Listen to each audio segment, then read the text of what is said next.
A mission to Mars has gone terribly wrong, resulting in this astronaut being stranded there by himself. But in his solitude, he is about to be taught a shocking truth about humans by an entity on Mars. In the middle of the 21st century, the first ever manned mission to Mars is underway. And while the journey to Mars is successful, during entry into the red planet's atmosphere, the ship carrying 4 astronauts is hit by a meteor shower, which causes it to head straight into a massive storm. On Earth, the head of Central Flight Control, Kovalyov, orders the commander of the mission, astronaut Alexander Chapayev, to take manual control of the ship. However, it is soon revealed that the ship is beyond control now, and Kovalyov instead orders the activation of the return program. This program is supposed to detach a small module from the main ship to serve as a space lifeboat, but it is revealed that the mechanism for detachment has malfunctioned. Chapayev makes a huge sacrifice as he manually detaches the module, which allows his crew to survive, but results in him being left behind to die. On Earth, Kovalyov is sitting in disbelief and distress following the catastrophe, while an old interview of his plays on TV in which he optimistically talks about the upcoming mission to Mars. It is revealed that Kovalyov and Chapayev were actually old friends, and they dreamt of going to Mars together. Kovalyov realizes that it is time to do his duty as flight director and inform the world about the incident and the tragic loss of Chapayev. However, unbeknownst to him, the ship has crashed and sustained significant damage, but Chapayev has survived. He establishes contact with Earth at the exact moment that Kovalyov is about to announce his death. Upon hearing this, Kovalyov rushes into the mission control room and is overjoyed to see that his friend is still alive. After this, Kovalyov immediately starts figuring out rescue options and discusses them with Minister Rogachev. He tells the minister that they need to expedite the next mission so that it can be used to rescue Chapayev. However, when the minister hears the cost of the expedited mission, he is appalled.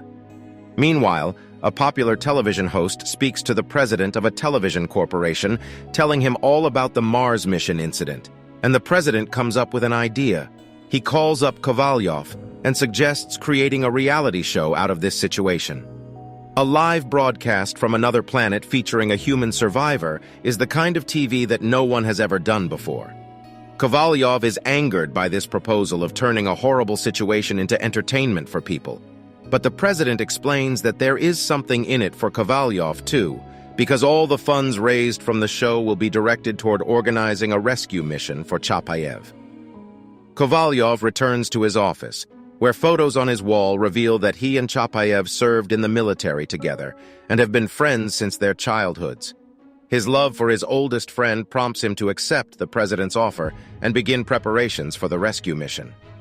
Next, Kovalyov learns that only one section of the crashed ship remains fully intact, which means that the ship, which originally had resources to last 30 months, will now only last 13. Meanwhile, Chapayev uses a robot on board to explore the area around the ship. Kovalyov is informed that the rescue expedition can be underway in 190 days, which aligns it with the phases of Mars and Earth. If the developments similar to this program in China and the USA are brought on board for the mission as well, the rescue can definitely be pulled off in under 13 months. However, Chapayev must survive during this time on severe rationing. At this point, the program psychologist Anna offers to work with Chapayev as much and as often as needed to help him get through this difficult time.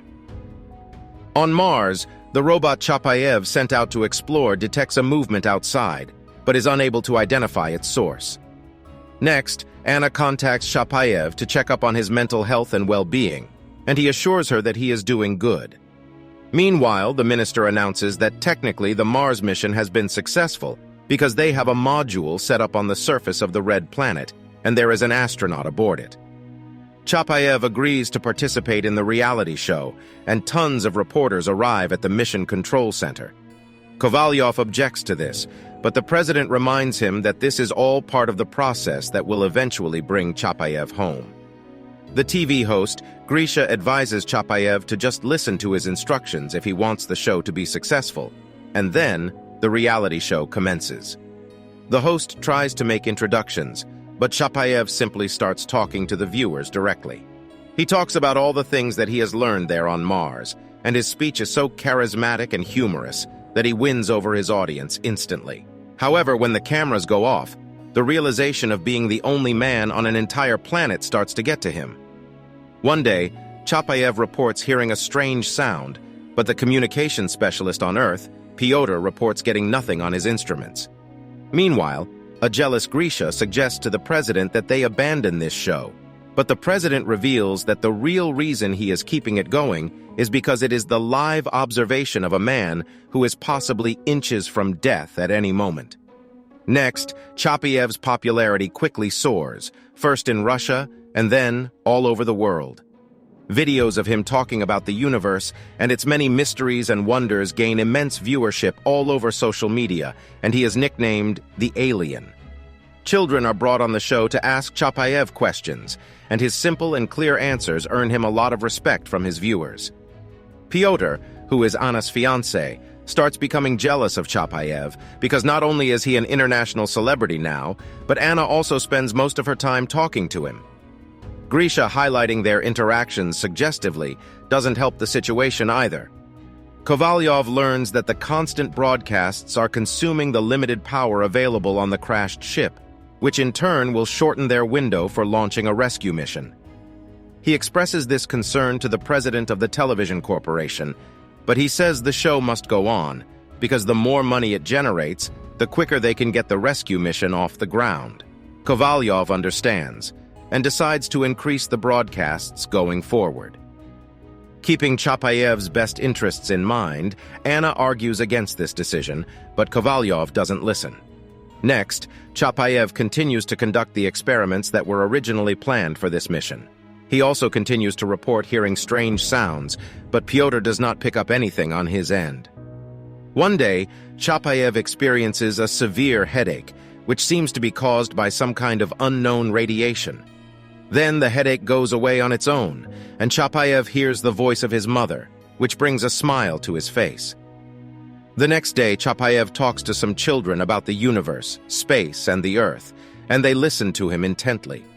In the middle of this, Chapayev suddenly mentions that since his first day on this planet, he has been hearing strange sounds, and now he is sure that he is not alone here. This speech raises concerns at Mission Control, as they theorize that Chapayev is starting to hallucinate. Anna requests a completely private conversation with Chapayev, during which he admits that the sounds he heard were expressing things that were already inside him, which makes him feel like he is the cause of everything that is happening here, rather than the consequence. He says he feels like nothing exists, not time, not space, and not even Mars, but rather, people created this reality, and now they are desperately trying to understand it. People create everything from universes to planets, from harmony to disorder, and now he feels like he is the cause of everything that is happening on Mars, just like people are the cause of everything that is happening on Earth. The only difference is that on Earth, there are many people, and that is why everything is so confused, while on Mars, it's just him. Chapayev expresses surprise over the fact that only he can pick up the noises he is hearing, which sound like melodies, and Anna confirms that he is, in fact, hallucinating. During the next episode of the show, Chapayev admits that he feels rather lost out there, while Grisha tries to convince him that the people of Earth are eagerly waiting for the return of their hero. Next, Chapayev stops talking to Anna because he tried to report an anomalous event on Mars, and Mission Control labeled him insane for it. Hence, he has decided to declare them insane instead. One day, Pyotr is working when he finally notices strange signals in the broadcast as well. He tries to report it to Anna, but she is tired of both his jealous behavior and Chapayev's non-cooperation, so she doesn't listen. At the time of the next broadcast, Chapayev does not make contact at the designated time. Anna tries to reach out to him, but to no avail. The president of the television corporation is surprisingly not bothered by this. He contacts Rogachev and discusses an idea with him.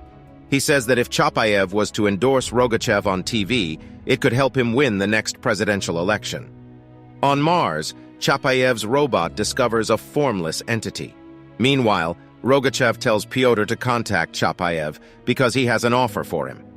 Next, Chapayev appears on TV and behaves in a manner that is unlike him. He agrees to start a show called Chapayev Knows, where he will give people advice on pretty much any and all matters. His fame instantly skyrockets. Anna senses that something is up, and she interrogates Pyotr to get to the truth. Pyotr confesses that he did detect something strange in the broadcast coming from Mars, but he can't investigate it any further because all communication channels with the Red Planet are currently blocked. Meanwhile, Chapayev is continuing to explore Mars using his robot. Kovalyov arrives to meet Minister Rogachev and says that the money for the rescue mission has been collected, and it is time to begin. The minister suddenly says that the rescue mission is impossible. He says that the money from the show has vanished without a trace, and at this point, Chapayev is just a routine mission loss. And then, before leaving, he informs Kovalyov that he has been fired from the space exploration program. On Mars, Chapayev experiences severe headaches again, caused by the sounds emitted by the formless entity that is attacking his ship now. On Earth, Kovalyov meets with the president of the television corporation and asks for his help, in response to which he simply tells Kovalyov to wait one day. The next day, a broadcast is aired in which Chapayev is urging people to vote for Rogachev. While the minister takes a bow on the show, special forces arrive on scene and interrupt the broadcast. The raid by the special forces reveals that Chapayev was not the one endorsing Rogachev, but rather, Grisha was acting as Chapayev with a digital likeness of the astronaut edited onto him.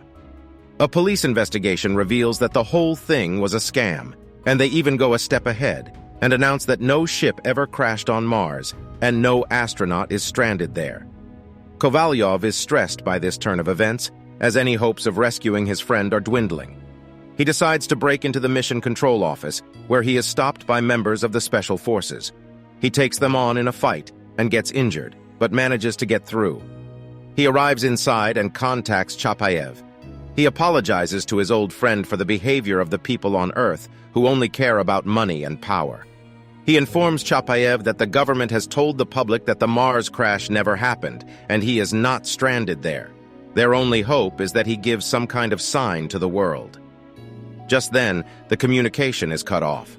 Sometime later, a news channel reports that an American satellite has detected an explosion going off on the surface of Mars, and it is exactly in the place where Chapayev was reported to have crashed. Hence, it is proved once and for all that Chapayev is present on the Red Planet. After this, Chapayev wanders across the deserts of Mars and talks about what the formless Martian entity tried to tell him. He says that humans themselves are the creators of this universe and all the material in it. Every single moment in time is an act of creation. Humans are created in this universe, and then they create its material form to understand it. This is depicted in the famous double-slit experiment of quantum physics, which suggests that matter only takes material form when humans observe it. Hence, humans are the root cause of all the misfortunes and catastrophes that take place in the universe as well, just like a singular human is responsible for those things in their own life. This leads to the conclusion that only humans can change this life, this world, and this universe if they just change themselves. Finally, Chapayev, of his own will, dissolves and merges back with the universe from which he came. The end. Thank you for watching. Be sure to like our channel and subscribe if you enjoy content like this. Also, let us know what movie you would love us to recap for you.